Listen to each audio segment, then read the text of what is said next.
After 35 years of marriage, my husband told me he had found the love of his life. A modest woman who didn't care about luxury. I smiled, looked at my secretary and said, "Freeze the accounts, cancel his mother's insurance and change all the passwords. But before we continue, please tell me where are you from and how old are you? We love getting to know our audience." Happy listening.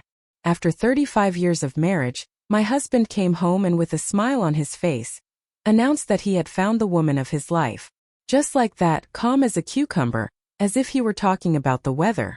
I was standing in the kitchen stirring the dinner I had been cooking for him for 3 decades, and he sat at the table, telling me how special she was. He said she wasn't like me, that she was modest, simple, and that unlike me, she allegedly didn't care about material things at all. I just looked at him, then slowly placed the ladle on the stove and smiled just as slowly. I turned to my secretary, who was sitting in the living room, sorting through documents. Yes, I have a secretary, a fact my dear husband had apparently found very convenient to forget. And in a very calm voice, so calm I even surprised myself, I said, "Alicia, freeze all joint accounts, suspend the private insurance for his mother, and let's change all the passwords." I will never forget Marcus's face in that moment. It was the face of an absolutely bewildered man who was certain he could replace me as easily as a pair of old shoes. But that was just the warm-up. Neither my husband nor his mother understood yet who I really was and what I was capable of when seriously underestimated. Listen to my story to the end and write in the comments what city and country you are from. I am truly curious to see to which corners of the world this story will fly. Now let's get introduced properly. My name is Vivian Thorne Prescott. I am 68 years old and for the last 35 of them, I was the ideal wife, the submissive daughter-in-law, a woman who sacrificed literally everything for a family that, as it turned out, wasn't worth it at all. I met Marcus when I was just 33. I was working as the chief financial officer at a major firm in Chicago. I had my own 2-bedroom condo, my own car, my own life. I was the first woman in our family to get a college degree, and my father, God rest his soul, was proud of that to tears. Marcus seemed charming back then. He worked in sales, was always neatly dressed, well-groomed, with that smile that makes you feel like you are the only woman in the world. He courted me for 6 months before I agreed to marry him. My mother warned me. She said he was too pretty, too smooth-talking, that such men only bring trouble. But I was in love, or at least I thought I was. We had a beautiful wedding, a registry office ceremony, then a blessing in an old historic Baptist church downtown. I still remember that day with a very strange mixture of warm nostalgia and bitter regret. I was wearing my grandmother's wedding dress with lace she had once brought up from New Orleans. Marcus cried when I walked down the aisle. He swore to love and respect me until the end of his days. The first few years things were actually pretty good. I won't lie. We both worked, built a life together, bought our first home. A small but very cozy apartment in an old building near the Gold Coast. And then my mother-in-law, Mother Beatrice, moved in. A woman who made it clear from day one that I would never be good enough for her baby boy. Marcus was her only child, born late and prayed for. A spoiled boy who, according to her version of reality, never made a mistake in his life. When his father passed and left her with practically no pension and no savings, it was of course taken for granted that we, or rather I, should take care of her. Marcus continued to work, darting around the country on business trips, while I gradually turned into a nurse, a cook, and a housekeeper, all rolled into one for his mother. Quit my job. Marcus said it was temporary, that Mama needed special attention, that she was taking his father's death hard. That temporary stretched out for 30 years. For 30 years I cared for a woman who didn't have a single serious diagnosis, but who had become a master in the art of manipulation. She played on pity like a virtuoso, feigned weakness, moaned, sighed, and her blood pressure would spike the moment Marcus stepped through the door. For 30 years I listened to how my gumbo wasn't like the way she made it. How I didn't clean right, didn't dress right, not homey enough, not feminine enough, and how I never gave poor Marcus any children. Yes, we had no children. After many years of trying and painful procedures, it turned out I couldn't conceive. Mother Beatrice did everything to ensure I never forgot it. She considered it her duty to regularly remind me that I had failed at the main female task. And Marcus, my dear Marcus, never defended me once in all those years, not a single time. But I continued to be the ideal wife. I managed the household, cared for his mother, and made sure the house was spotless for his return from yet another business trip. Over time, these trips became longer and more frequent. A week in Houston, 2 weeks in Seattle, a month somewhere in Atlanta. I remained alone with his mother, listening to her endless complaints, feeling my youth dissolve into her whims and demands. Marcus would arrive tired, irritated, and I always made sure total comfort awaited him at home. His favorite soul food, his shirts ironed exactly the way he liked. Silence in the apartment so he could rest. I never complained. I never made scenes about the lonely nights, about the birthdays he spent in another city, about the anniversaries he forgot. I was Vivian, the understanding wife who realized he was grinding for the family. Years passed and I seemed to disappear. At 45, I looked at myself in the mirror one day and didn't recognize the woman I used to be. My hair had started to gray. My body bore the marks of fatigue and constant tension. I stopped dressing up, wearing makeup, taking care of myself. Why bother? Marcus was almost never home, and when he was, he barely looked at me. Mother Beatrice, of course, never missed a chance to note how I had let myself go, how her son deserved a woman who took care of herself. Yet, it was I who continued to manage everything. All the bills, all the household expenses, the medical costs for my mother-in-law, which were not small despite her quite decent health, all our investments, I handled all of it. Marcus never had a head for numbers. He was always a charismatic salesman but a completely useless financier. So the responsibility fell on me just like everything else. About 5 years ago, Mother Beatrice finally started to truly decline. 87 years of accumulated malice and dissatisfaction finally took their toll. She needed more care, more attention. I hired caregivers, nurses, but she drove them all away. She said no one cared for her like I did. Marcus insisted that only I could make Mama truly happy. And I, like a fool, kept carrying it all on my back. I started having my own health problems. High blood pressure, insomnia, constant back pain from lifting and moving my mother-in-law. But my ailments interested no one. I was strong. I could handle anything. And against this backdrop, strange little things began to appear. Marcus, who used to be indifferent about his appearance, suddenly started taking great care of himself. He bought new clothes without even consulting me, something he had never done before. He joined a gym, started wearing a different cologne. When I asked what had changed, he said it was all because of work, that he needed to look good for clients. I wanted to believe him. And then the messages started. His phone, which used to lie around on the nightstand in the kitchen, or in his jacket pocket in the hallway, suddenly became part of his body. He took it with him even to the bathroom. He smiled while looking at the screen, typed something quickly, and instantly put the phone away as soon as I came closer. And that was when, for the first time, that anxious feeling truly stirred inside me, the kind you can't brush off. I pretended not to notice for a long time, but one night the feeling became simply unbearable. Marcus fell asleep instantly, as always, without even asking how my day was. I lay beside him, staring at the ceiling, realizing that if I didn't find out right now, I would simply go crazy with guessing. I'm not proud of what I did next, but I don't plan to be particularly ashamed of it either. I took his phone. It was lying on the nightstand as if begging to be picked up. My hands were shaking so much I nearly dropped the mobile. I knew the passcode. Of course, not knowing your husband's code after so many years of marriage would take effort. And everything was there. Hundreds of messages from someone named Kiana. My angel, my light. Can't wait to hold you. Hearts, kisses, emojis, photographs, the two of them in restaurants, in hotel rooms, in beautiful places I had only seen on TV. She was young, about 40, no more an ordinary pretty woman. Social media's full of them today.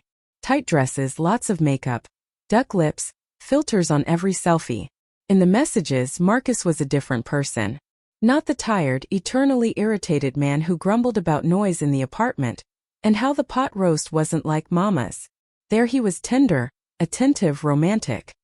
He wrote to her that he missed her every minute, counted the days until they met, promised mountains of gold, bought her gifts, arranged little celebrations, planned weekends in hotels, and all this, by the way, was on money that I managed. The very funds I had invested and multiplied for years while he earned them and immediately spent them. Not even really understanding how our finances were set up.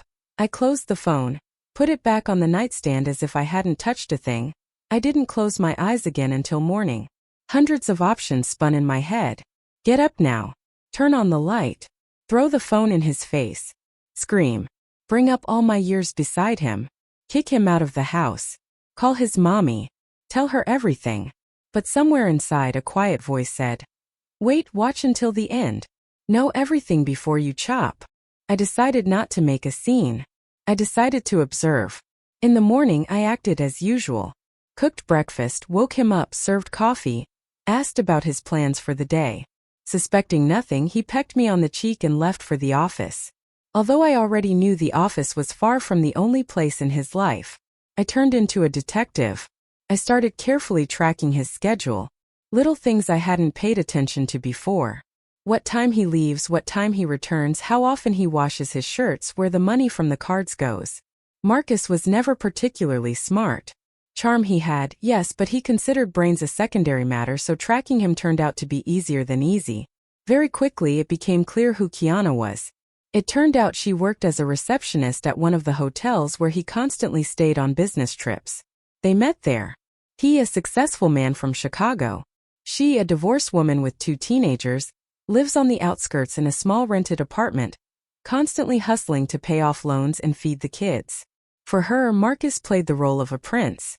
He described in vivid colors what an important specialist he was, how management valued him, how much he earned, how hard his life was with a cold and mercenary wife who didn't understand him and hadn't loved him for a long time.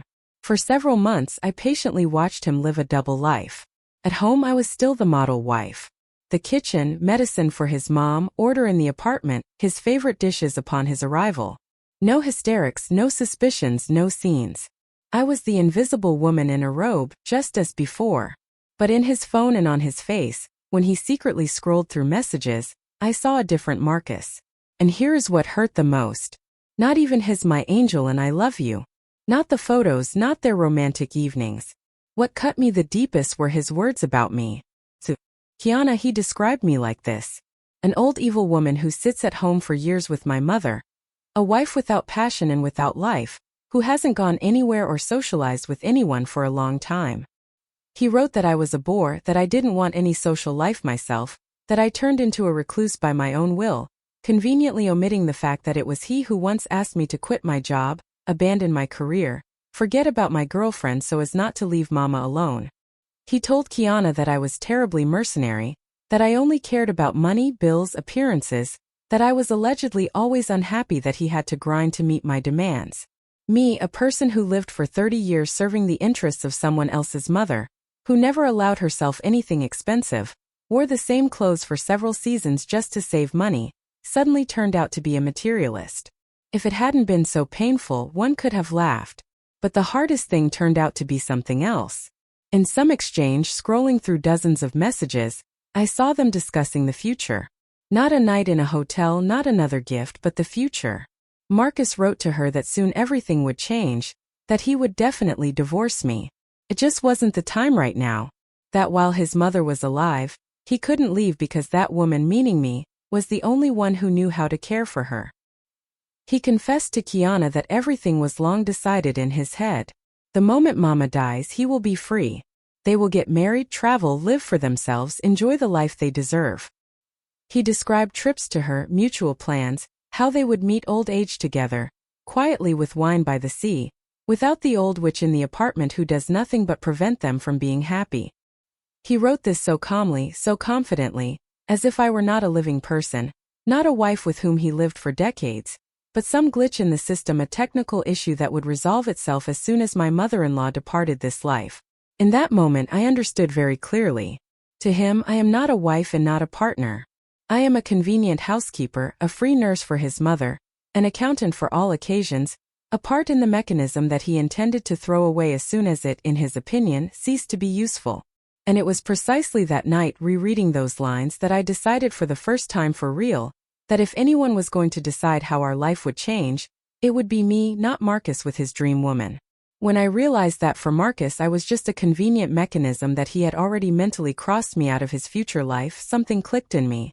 Crying, making scenes, holding him by the sleeve, and begging him to think about the years we spent together suddenly seemed like a humiliation. But calmly weighing everything and arranging the pieces on the board seemed like the only dignified option. I decided not to break down. I decided to prepare. On the outside, I remained the same Vivian, making stew for Mother Beatrice, giving injections, dispensing pills on schedule, washing his shirts, maintaining the appearance of a normal family life, while inside, step by step, I was building a plan.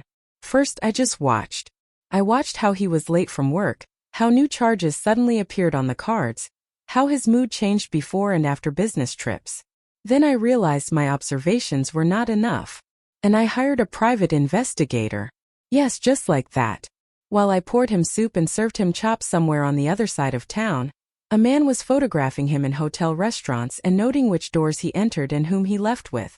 The more information I had, the calmer I became. The scariest thing is the unknown.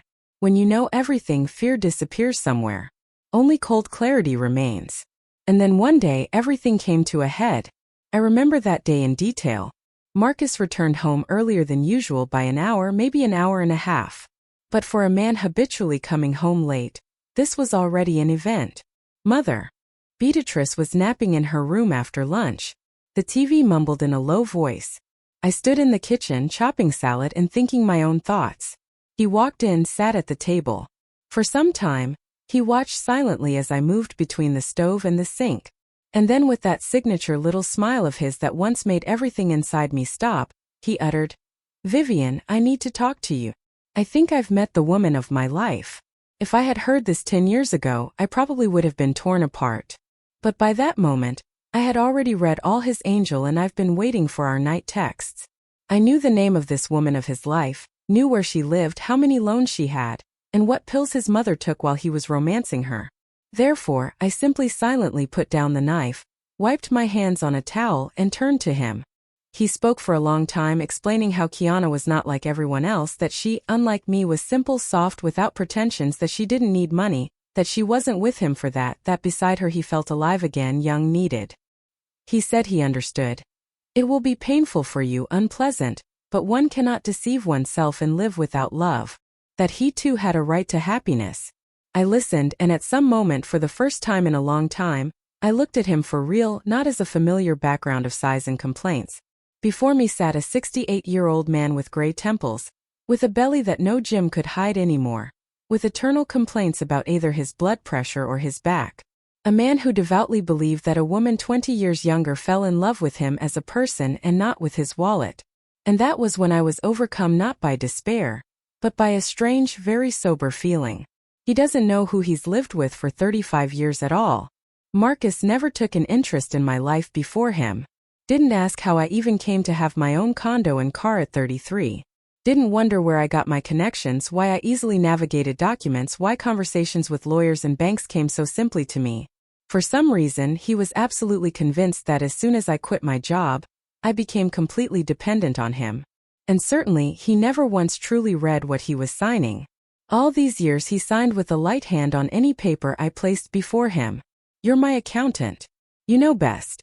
He proudly repeated that he completely trusted his wife, and didn't even suspect how much this trust would cost him. My father died 15 years ago. He was a very successful entrepreneur dealing in real estate back in the days when many considered it a strange endeavor. He had warehouses and old buildings on the south side, lots with unfinished construction. Back then they weren't worth that much. But over time those neighborhoods turned to gold. He left everything to me, his only daughter. Land, buildings, shares in companies, investments. Even before the wedding, my father insisted that Marcus and I sign a prenuptial agreement, very gently, without a scandal, as if it were just a formality. But the contract was drawn up strictly and competently. Everything that belonged to me before the marriage and everything I would earn after, my separate property. Marcus signed without reading. He wasn't interested. He saw only the dress, the party, and the beautiful life ahead. Legal details never worried him. All these years, while he was sure we were living exclusively on his salary as a successful salesman, I was dealing with completely different figures. I carefully developed what my father bequeathed, converted old warehouses into business centers, lots into residential complexes, invested money in stocks, in small companies that later grew into serious businesses. I had my own lawyers, my own financial advisors, my own circle of contacts. Marcus did not participate in any of this and wasn't even interested. The house we lived in, that joint cozy corner near the Gold Coast, was titled to me. The car he drove around on his business trips too. Practically all the accounts where money came in, my personal ones. It was enough for him to believe that he was the main breadwinner. I allowed him to think so. I said, "We bought, we invested, we decided," although in reality I decided. It was simpler for me to maintain his illusion than to explain that the world is a little more complex than his perceptions. And so on that day, when he sat before me in the kitchen and inspirationally told me about his great feeling, I already knew perfectly well that practically everything he considers ours is mine. He thought he came to pronounce a sentence on me. He didn't understand yet that he had passed the verdict on himself when he signed papers for years without looking and told another woman how soon he would get rid of me. I stood by the stove listening to his speeches about love and freedom, and I knew very clearly this time the script will not be written by me in the role of the silent victim, but by me in the role of the mistress of the situation. And that evening, when he finally fell silent and paused, expecting tears and hysterics, I already had every word formulated in my head that I would say next, to him, to Alicia, and to everyone who was so confidently used to considering me the weak link. I listened to all his speeches about the right to happiness, true love, and the woman of his dreams. I nodded as if I understood everything, placed the towel on the table, and simply moved to the next step of my plan. The very thing I mentioned in passing at the beginning of this story. I turned to the kitchen door and called out loudly, "Alicia, please come in for a minute." Alicia, my secretary and lawyer, happened to be at my house that day. We were sorting through some papers related to one of the properties. She walked into the kitchen with a folder in her hands, calm as always. I looked at her just as evenly as I had just looked at my husband and said, "Alicia, we are blocking all joint accounts, suspending payment for the private insurance for Mother Beatrice, changing all internet banking passwords right now." Alicia nodded slightly, asking nothing, and walked out into the living room, already dialing someone on the phone. Marcus's face in that moment was priceless. "What accounts?" he squeezed out after a couple of seconds. "What are you doing anyway?" He looked from me to the direction where Alicia had gone, as if trying to figure out if this was a joke or not. "Exactly what I have the full right to do with my money and my property," I answered just as calmly. "Wait." He rose from the table. His voice trembled. "What do you mean with yours? Vivian, don't make me laugh. We built everything together. The house is ours. The accounts are ours. The car is mine. I worked my whole life." I smiled slightly. "You worked?" "Yes, that's true. And you will receive your earnings. Don't worry. But now let's take it in order." I called Alicia back, asked her to bring the folder we had been looking through earlier. "Sit down," I said. "We're going to have a little lesson." Marcus sat back down, but not so confidently anymore. His hands were shaking. Alicia laid the documents out on the table. "Here is the title deed to the house we live in." I calmly pointed to the first page. "See the name?" He leaned in, read it. "It's only your name," he croaked. "Exactly. The house is mine." I picked up another document. "This car you drive is also in my name." Next, a stack of papers, accounts, investments, shares, and companies. "Here," I continued, "are our joint savings. Only legally they are mine. You signed off on this more than once." Marcus grabbed at the papers like a drowning man grabs at a straw. His eyes darted across the lines, muttering something. "This can't be. We did everything together. I mean, I trusted you. And you signed what I gave you for 35 years straight without reading. Remember? I trust you. You're my accountant." He paused so much I was afraid he might fall right there in the kitchen. "You can't do this." He broke into a scream. "It's illegal. I slaved my whole life. That's our money." "Illegal?" I nodded at Alicia. "Alicia, can you clarify for Marcus how legal this is?" Alicia, without raising her voice, evenly explained. "There is a prenuptial agreement regarding separate property. All assets were registered in her name openly. He voluntarily signed the documents. We have full transparency. If he attempts to contest it, we have enough evidence to fight off any attempt." So she concluded, from a legal standpoint, everything is in perfect order. Marcus shot a vicious glare in her direction, then stared at me again. "You've lost your mind," he hissed. "You can't leave me with nothing." Firstly, I calmly took a sip of water.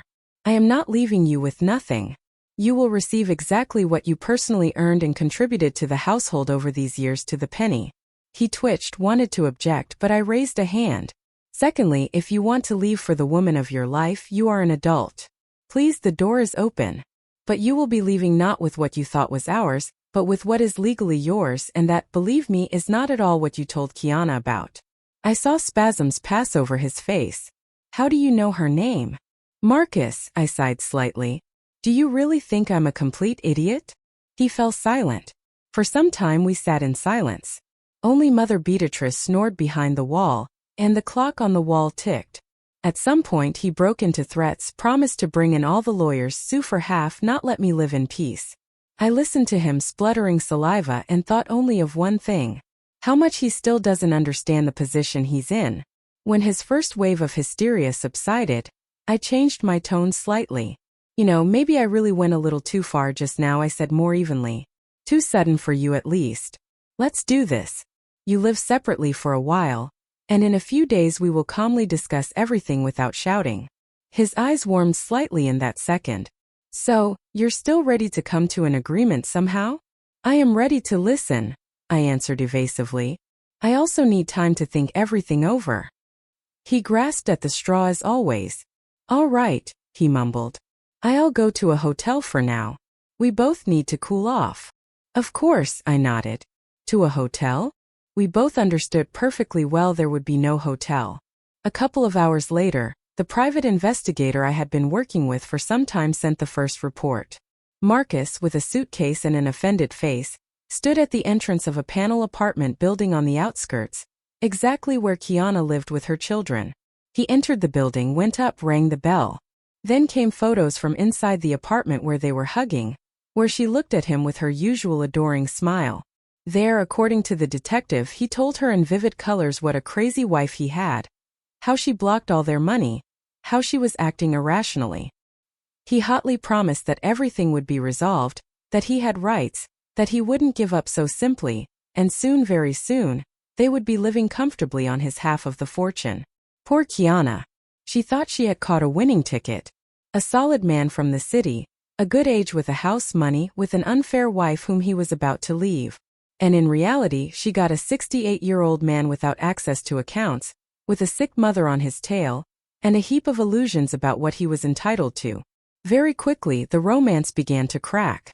As soon as the money was cut off, everything crumbled one by one. Marcus tried to pay with his card at a store, declined, transactions forbidden, tried to withdraw cash from an ATM. Operation impossible. He called the bank, demanded answers, argued, but the joint accounts were already under control. What belonged to me was defended like a fortress.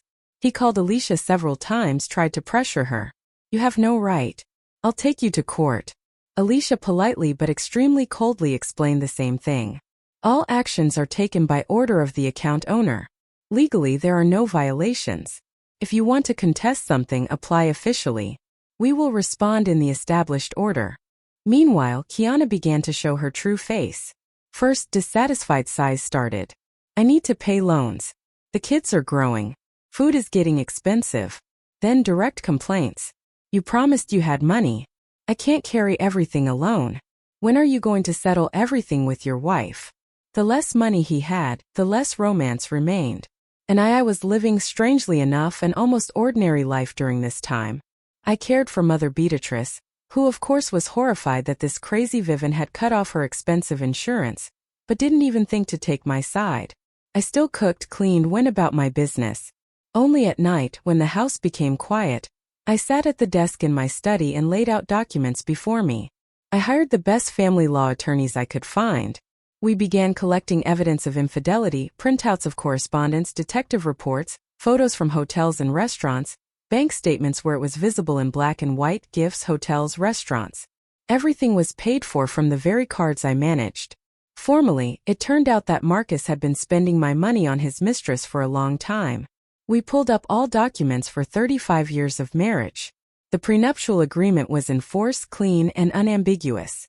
The fact that my father once insisted on it turned out to be a real salvation.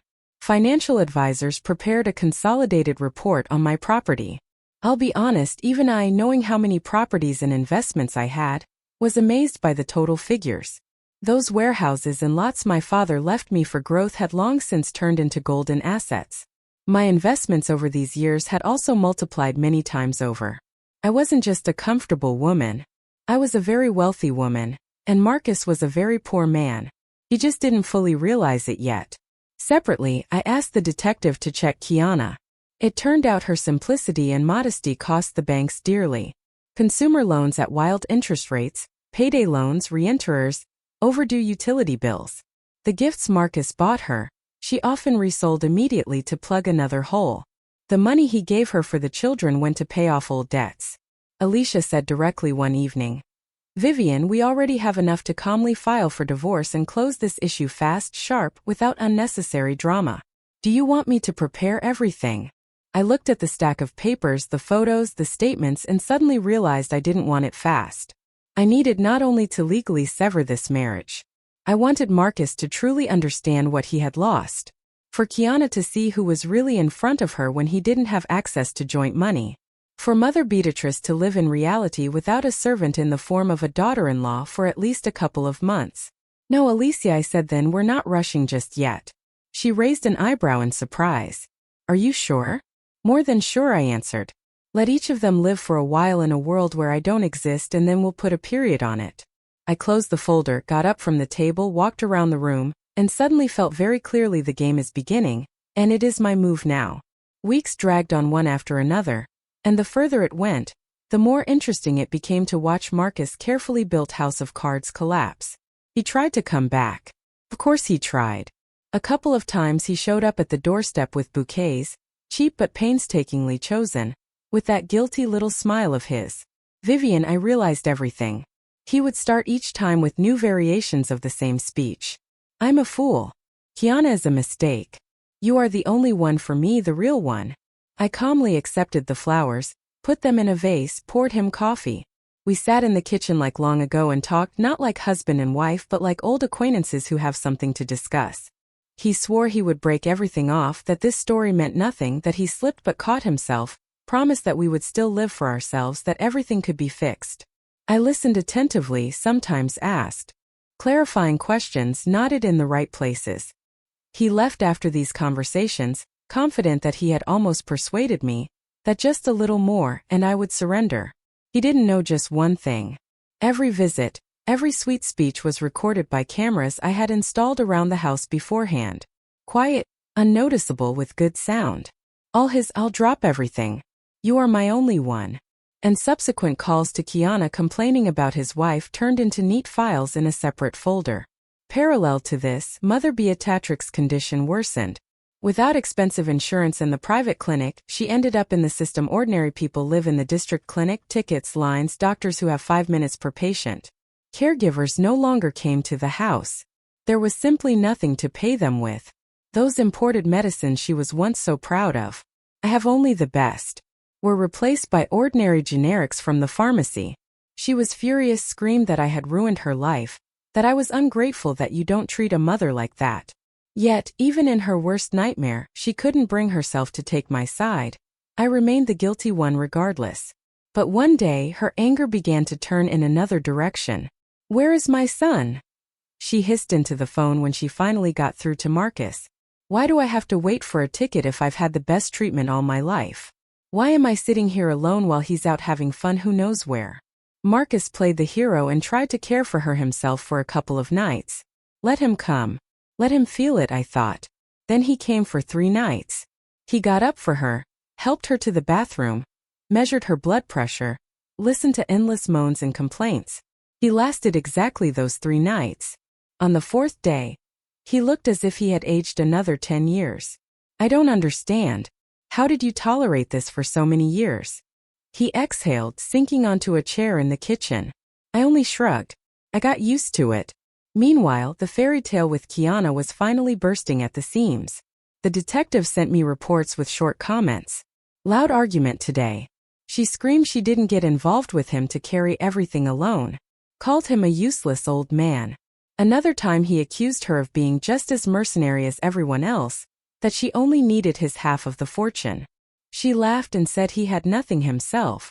Their great love without financial fuel lasted less than 2 months. I read these lines and caught myself thinking I was watching some cheap soap opera. Only one thing was different. This time I was the screenwriter. Against the backdrop of this circus, my own life began to change. Alicia said one evening, "Vivian, you are constantly either with documents or with Mother Beatrice. You need to go out into the world at least sometimes. You are not just someone's wife and someone's nurse." First I brushed it off, but the thought stuck. I couldn't remember the last time I did something for myself. Not for the house, not for my husband, not for my mother-in-law, but specifically for myself. One day I went to a salon. I just picked up and made an appointment. Got a haircut. Neat, modern, highlighting my gray rather than trying to hide it. Got my lashes tinted, got a manicure. Then went to a clothing store and bought myself a couple of things I actually liked, not just comfortable for the house. First it was strange. I looked in the mirror at a well-groomed woman, and couldn't believe it was me. The same Vivian who for years walked around in stretched-out sweaters and old robes. Alicia, seeing me the next day, only smiled. "Now you look like the real you." At her insistence, I joined a private club for female entrepreneurs. That was a distinct discovery. Sitting at one table were women my age and older who managed companies, flew around the world, realized projects, went to conferences, and not just to the summer house to make jam. One of them, Svetlana, well, let's call her Sarah, 72 years old, had just returned from a trip through Europe. She showed us photos on her phone. Paris, Rome, Barcelona, narrow streets, beautiful squares, cafes, the sea. Life doesn't end at 60, girls. She laughed. Sometimes at that moment it's only just beginning if you allow yourself to live. That phrase just started ringing in my head. I drove home from that meeting thinking, for 30 years I didn't live. I survived. I was the ideal wife, the convenient daughter-in-law, a quiet shadow in my own condo, and for what? So that at 68 they would try to trade me in for a younger, simpler version. The more I thought about it, the clearer it became. Just getting a divorce, that's not enough. I no longer cared what Marcus would say. Would Mother Beatrice ever regret anything? Would Kiana understand what stupidity she had engaged in? I wanted one thing, to put everything in its place. To show everyone who had looked down on me for so many years who I really am. Not Vivian sitting at home with Mama, but the owner of a company, the eyes and continuator of her father's business. A person who built an empire quietly in the shadows. And at some moment the idea came together by itself. I found a good publicist, explained that I wanted to host a charity gala, a dinner to benefit one of the city's nursing homes, a beautiful event, a large ballroom in an expensive hotel, famous people, journalists, charity society columns. "This can be done," the publicist said confidently. "You have the name, resources, connections, everything will be top level." We booked the best banquet hall in downtown Chicago. Compiled a guest list, entrepreneurs, politicians, artists, philanthropists, press representatives. Listed separately were Marcus Prescott, spouse Beatrice Prescott, mother of spouse. I personally signed the invitations for them. Marcus, receiving the envelope, at first didn't believe it, and then, as I was told, practically blossomed. In his head it looked like this. Wife is organizing a social evening. Invites him to be by her side. Which means she wants to restore the status of the couple. Since she is still officially his wife, why not? Mother Beatrice, hearing about the big charity evening, went into total delight. "See," she told her son, "Vivian will come to her senses. She'll still be running after you. They're taking you out into society. Not all is lost for you." Both of them didn't even suspect that this evening would become for them not a confirmation of their importance, but something completely different. While they discussed what they would wear and how they would carry themselves with dignity, I thought of only one thing. Tonight I take off the mask of the quiet, invisible wife, and the whole room will see who Vivian Thorne Prescott really is. I remember the day of the charity gala in detail. In the morning I went to the best salon I could find. My gray hair was cut and styled so that the silver became not a sign of fatigue, but part of the image. A neat, stylish woman who isn't trying to seem younger, but calmly accepts her age. They did light makeup, highlighting my eyes, removed the traces of sleepless nights. Then I put on a dress Alicia and I had chosen for several days. Simple in style but flawless in fit. Good fabric, ideal cut. On my neck, my mother's jewelry, which I almost never took out. On my feet, heels I had already managed to forget about. When I looked at myself in the mirror before leaving, for a second I felt uneasy. Standing before me was not a tired housewife, not a downtrodden daughter-in-law, but the very Vivian I once was, only grown with experience, with lived years on her face but alive. By evening, the hotel ballroom was already filled. Waiters walked around, soft music played. Guests chatted, exchanged business cards, famous names, serious people, journalists with cameras, photographers, everything as the publicist promised. Marcus arrived before me. I saw him from afar. A cheap suit, which he apparently considered dressy, looked especially strange against the backdrop of the perfectly fitting expensive jackets of the other men. He was noticeably nervous, tried to start conversations, inserted some phrases, but it was visible he didn't understand what circle he had fallen into. Next to him in a wheelchair sat Mother Beatrice. The wheelchair, of course, was for the image. At home she walked perfectly fine with a cane, but here she decided to look especially suffering. She was wearing her best dress, hairdo, jewelry. She always loved to make an impression. When I entered the hall, people turned around. I felt gazes, whispers, a slight hum. Some recognized me from business meetings. Some saw me for the first time, but everyone was interested. I was the organizer of the evening and the main benefactor. Marcus looked at me and I saw sincere shock on his face. It seems he didn't even immediately realize it was me. He rushed toward me, tried to take my arm as if we were still a married couple out in society. "Vivian, you look amazing," he muttered, trying to give his voice confidence. "Come, I'll introduce you to." I gently freed my arm. "Marcus, wait," I said evenly. "I need to greet the guests." And without letting him come to his senses, I turned and walked further to greet and hug those I truly wanted to be near. He remained standing in the middle of the room like a man who suddenly realized his role had been taken away, but no one had explained that the play had long been going on without him. The dinner proceeded calmly. Music, toasts, conversations at tables. Marcus tried to join conversations, but next to him sat people for whom words like project, deal, portfolio meant completely different scales than for him. He inserted stories about his hard work a few times, but few were interested. And then came the moment for which all this was started. An elderly man walked onto the stage, an old friend of my father, his former business partner. He thanked everyone for coming, said literally a couple of words about the purpose of the evening fundraising for the city nursing home, and then smiled and said, "But the main reason we are here today is this woman, thanks to whom this evening became possible at all, a woman who for many years deliberately stayed in the shadows. Although she built a huge business and invested enormous money in the development of the city, she preferred to remain simply Vivian without loud titles. But today she decided to step out of the shadows and take her place." He paused, looked around the room and continued, "Please welcome Vivian Thorne Prescott, owner and CEO of the Thorne Development Group, one of the most influential and wealthy women in our city." Applause covered the hall like a wave. I got up from the table and walked to the stage.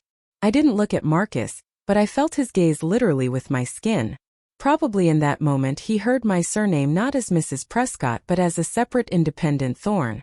I took the microphone, thanked everyone for the applause, for the warm words.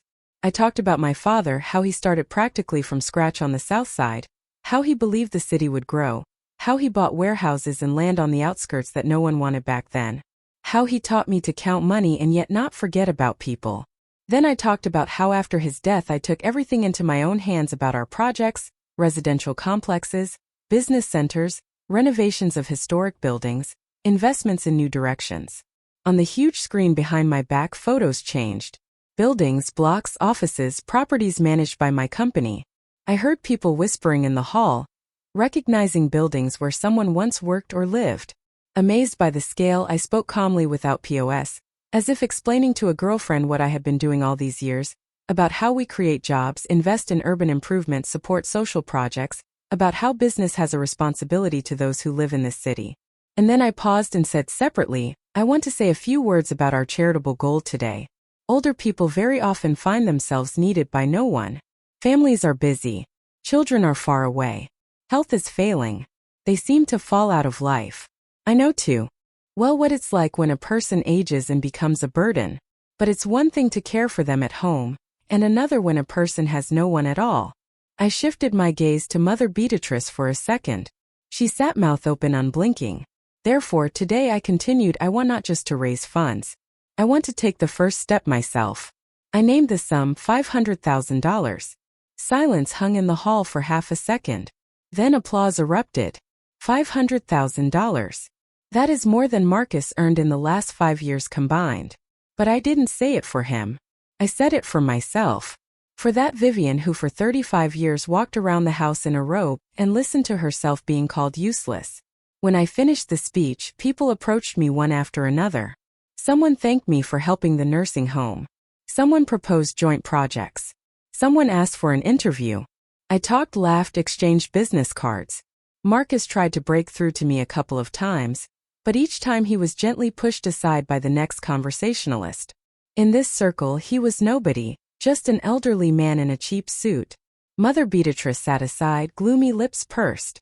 I knew that in her head right now her worldview was collapsing. Her servant, her failure, capable of nothing except caring for a sick old lady, suddenly turned out to be a woman who donates hundreds of thousands and manages projects she and her son hadn't even heard of. By the end of the evening, the hall began to empty. Tired but calm, I was already getting ready to leave when Marcus finally literally stood in my path. "We need to talk," he said hoarsely. I looked at him.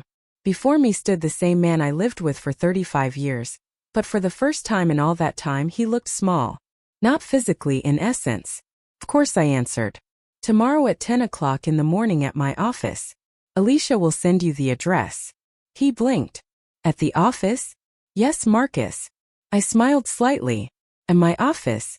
I turned and walked toward the exit, feeling his bewildered gaze on my back. For the first time in 35 years, the terms were dictated not by him. For the first time in 35 years, the meeting time and place were appointed by me. The next day, I arrived at the office earlier than usual. I wanted everything to be in its place when he walked in. Our premises occupied an entire floor in a downtown skyscraper. Glass, a view of the Chicago skyline from a height. A strict reception zone. This was the world Marcus didn't even suspect existed while telling another woman how his poor wife sits at home with mama. At 10 o'clock, Alicia peeked into my office. "He's here." "Let him wait a couple of minutes," I answered, not lifting my head from the papers. "Let him feel what it's like to sit and wait while another person decides when their turn comes." A few minutes later the door opened. Alicia let Marcus into the office and quietly left. He stopped at the entrance looking around. Large space, panoramic windows, paintings on the walls, shelves with documents, a massive desk. This was not his familiar world of business trips and cheap hotels. I didn't jump up to meet him on purpose. I simply finished writing a line, only then raised my gaze. "Good morning, Marcus," I said calmly. "Sit down." He sank into the chair opposite, clearly feeling out of place. "Vivian, do we really need to do it all like this?" He began with a complaining note. "We are adults. We can handle this like human beings." "That is exactly what we are going to do now," I interrupted. "Like human beings." I nodded to Alicia. She entered, placed a thick folder and an envelope before him, after which she left again, leaving us alone. "Open it," I said.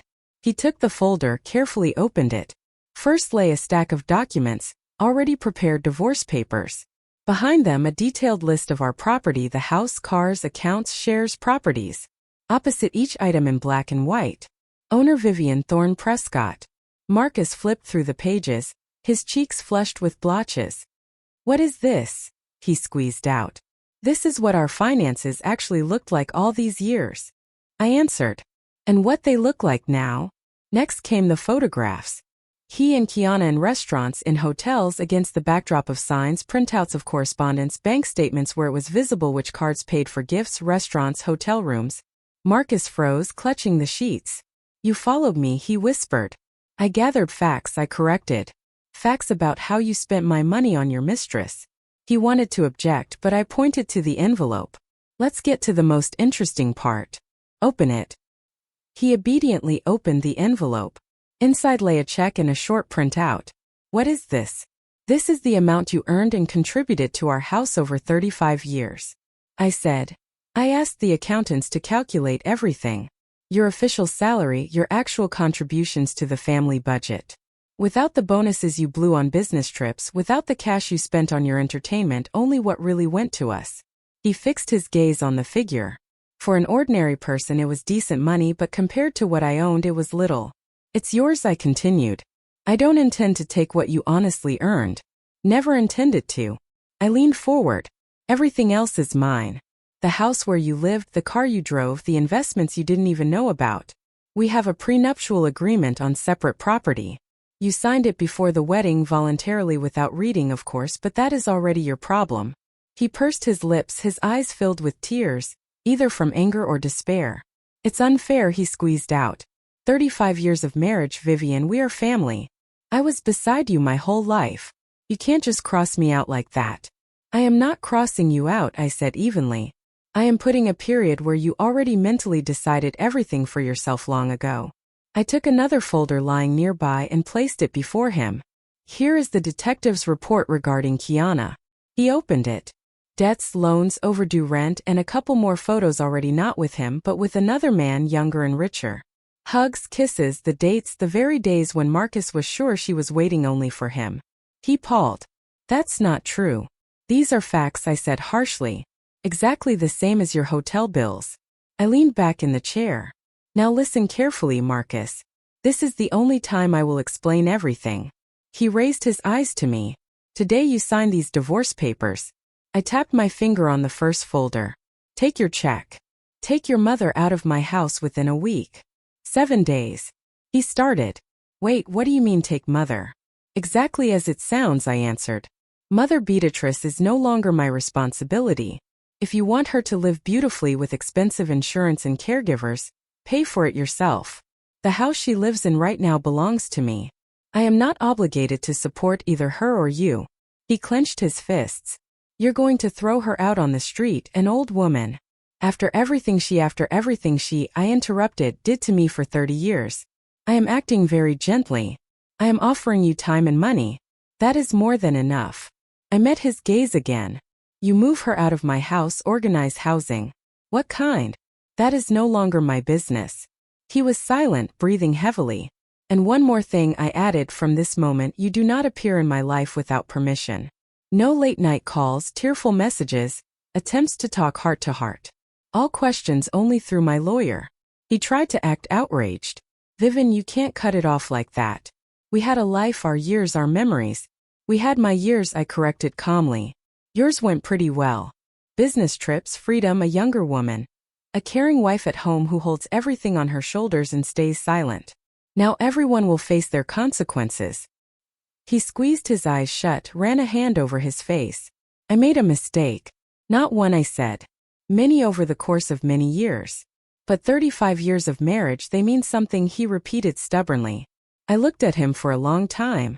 They mean 35 years of my life, I uttered quietly. 35 years that I gave to the last drop to a spouse, his mother, this house, 35 years while you used it and took it for granted. I paused briefly and added, and do you know what is most unpleasant?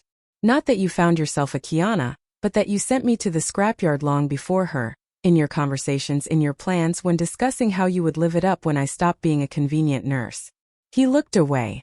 Silence hung in the office. Only somewhere far away, elevators hummed, and the city buzzed behind the glass. I don't want to humiliate you, Marcus, I said finally. I don't want to drag you through courts, tear your life to shreds. I have all the tools for that, but it doesn't interest me. I want one thing to close this chapter. I slid a pen toward him. Sign. Take your money. Take your mother. Live as you see fit. Just without me. He looked at the documents, the pen, the check. Fear, anger, despair, and something resembling understanding, belated, useless but still understanding, darted in his eyes. I have no choice. Is that it? He asked hoarsely. There is always a choice, I answered. You can choose not to sign, try to sue, waste years. We don't have many left of anyway, but the result will be the same. He pursed his lips, took the pen. His hand shook so much the ink smeared slightly. His signature lay under every sheet, under the divorce petition, under the agreement that he makes no claim to my property, under the clause that he takes what belongs to him and nothing more. When he placed the last signature, the pen slipped from his fingers and clattered loudly onto the table. He raised a gaze to me, empty, as if everything had been pumped out of him in these few minutes.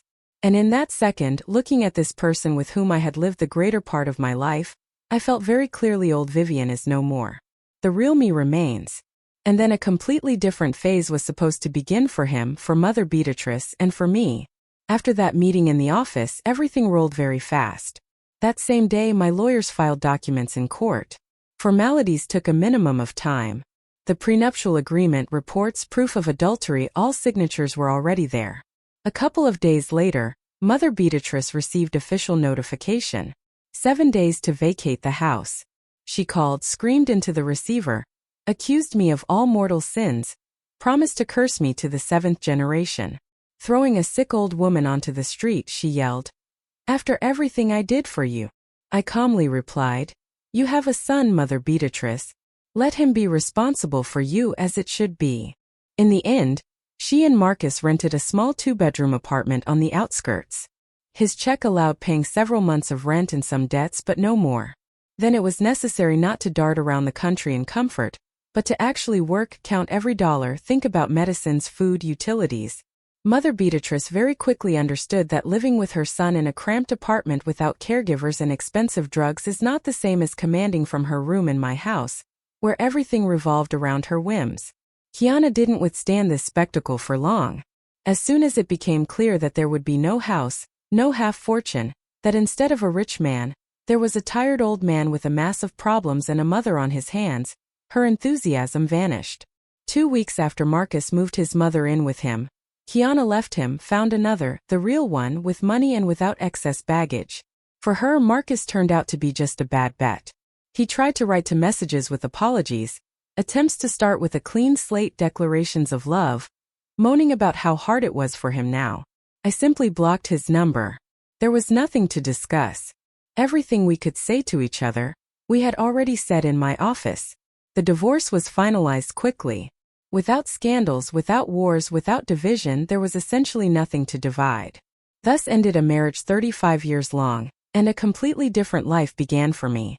First, I occupied myself with the simplest thing, myself. Not for someone, not to prove something to anyone, but for me. I hired a trainer, started working out 2 or 3 times a week. Little by little, the constant back pain went away. I started sleeping better. The blood pressure, of course, didn't go anywhere. Age takes its toll, but at least it stopped spiking from every stress.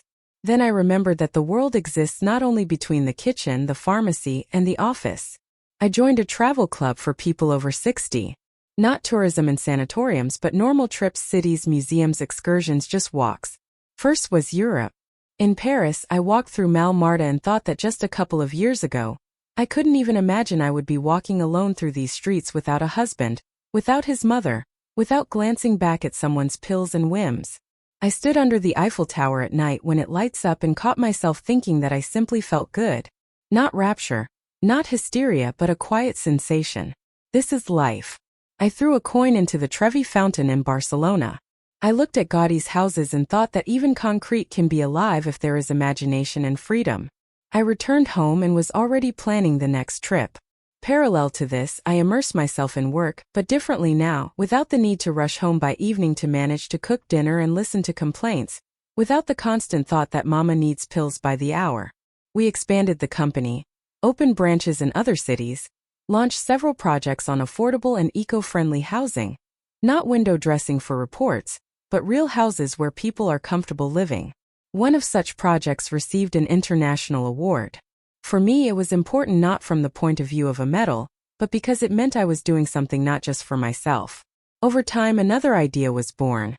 I heard too often stories of women who, like me once, turned out to be completely dependent on their husbands financially.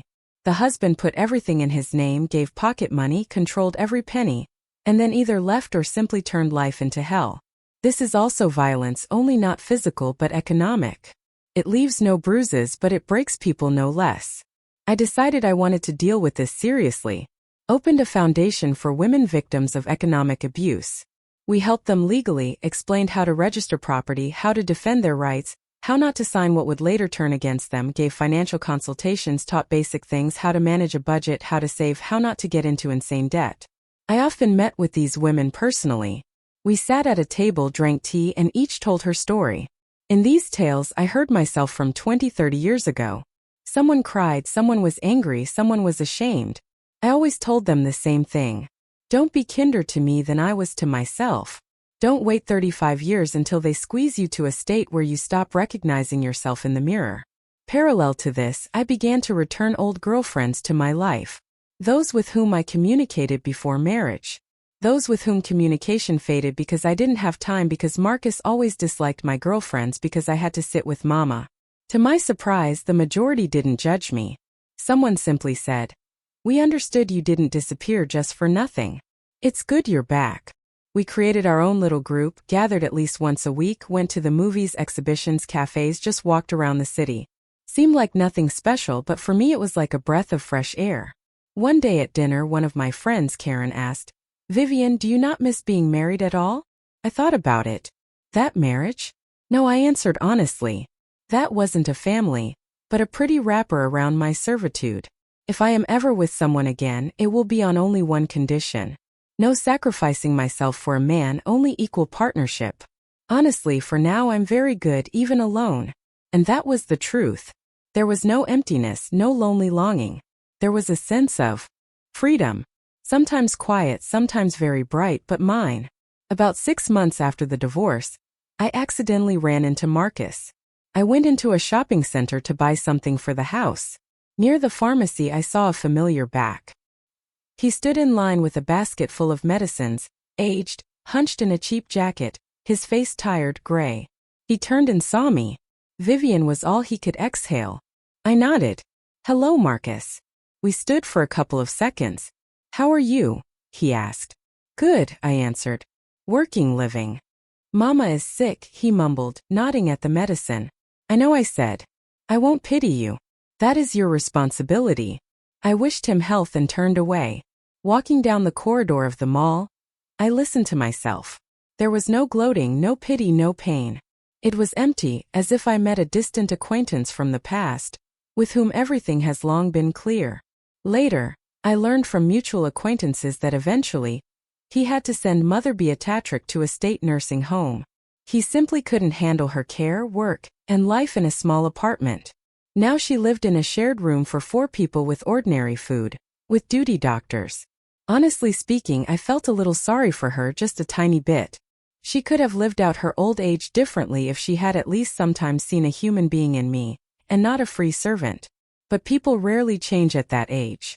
She chose her role and in the end is living it out where there is space only for strangers' complaints and perfunctory care. I heard little about Kiana. They said she indeed found a man with more status and wealth. I hope at least this time she earns her living honestly and doesn't live only on other people's wallets. I almost don't think about Marcus. He became part of a closed chapter. A character in a story that ended. My business meanwhile grew. We opened offices in a few more cities, launched projects I had previously only dreamed of. I started being invited to conferences on panels about female leadership. A couple of times I gave interviews to business magazines, not as someone's wife but as an independent person.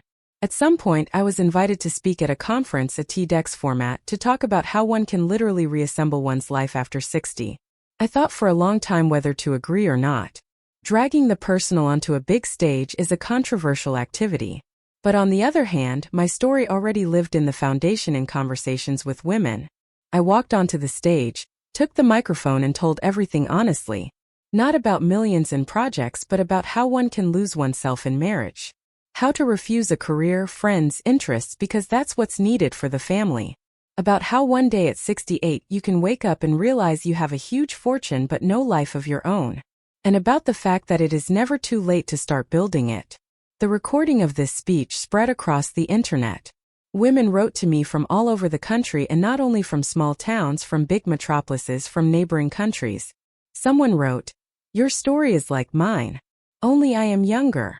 Someone, "I was packing my bags to leave my husband and stumbled upon your video. It gave me the final push." I read these messages and thought, if at least one woman after this decides that she can't be treated like that anymore, then everything was not in vain. Now, a year after the divorce, I live in a house I designed myself. It is smaller than the previous one, but all mine. Bright rooms, a large kitchen where I now cook when I want, not when I have to. No foreign complaints, no eternal dissatisfaction. In the yard, a small garden. I plant flowers and greens there, mess around in the earth and catch myself smiling just like that, alone without reason. I have 2 cats, picked them up off the street, settled them in with me. They sleep where they want, follow me like a tail. sometimes act up, but their demands are simple. Food, water, and a little affection that I can give. Morning starts with yoga and a mug of coffee on the terrace. Day meetings, projects, trips, work that truly fascinates me. Evening, books, movies, sometimes theater or dinner with girlfriends. In my life, there is no longer a person who will sit and comment that I didn't cook right, didn't dress right, and didn't dispose of my time right. Recently at a charity dinner, I met a man, an architect, a widower or slightly older than me. We got to talking about projects, about cities, about how neighborhoods change when normal business comes to them and not chaotic development. He asked for my number. I gave it but said right away, I am not looking for a serious relationship. I am good alone. If occasionally we have coffee, go to an exhibition or just talk, please. He smiled. At this age, honestly speaking, I don't need anything else myself. We met a couple of times. It is pleasant to have a person nearby with whom you can speak the same language, but I no longer perceive relationships as something without which a woman is incomplete. I am complete even without that. And that is probably the main conclusion I came to. For 35 years, I lived as if my value was defined by what kind of wife and daughter-in-law I was. Do I cook on time? Do I iron perfectly? Do I keep silent where I want to scream? Now I know value lies not in that. It is in who you are by yourself. In your mind, character, ability to take a hit, build, create, help others. Neither Marcus nor his mother ever saw this in me. They're right. But the bad thing isn't that they didn't see.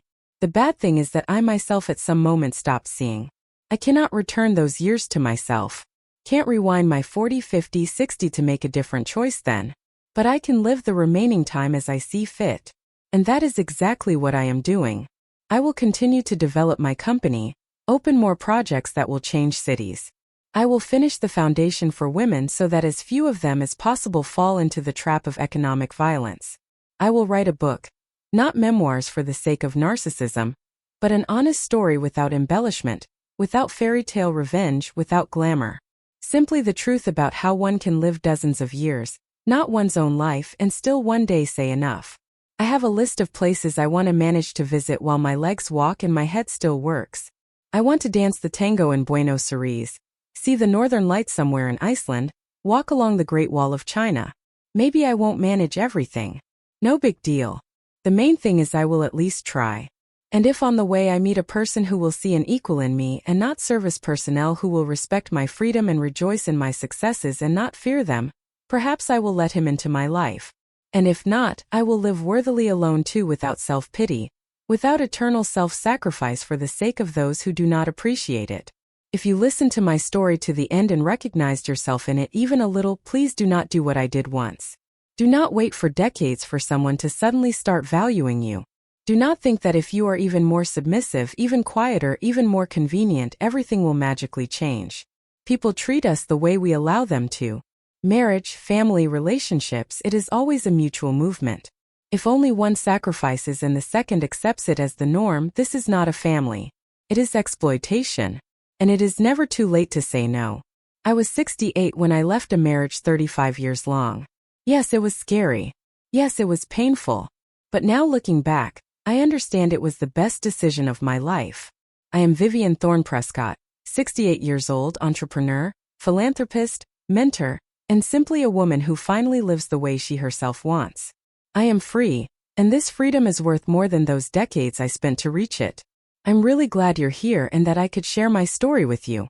If you liked it, show me by liking the video and subscribing to my channel. Let's see how many of us there are. Write in the comments which city you're watching from and what time it is. I'm so curious to know where all you wonderful people are tuning in from. If you want to support me a little extra, you can also send a small donation. I share new life stories for you every single day. And now 2 of my most popular stories will pop up on the screen so you can choose what to watch.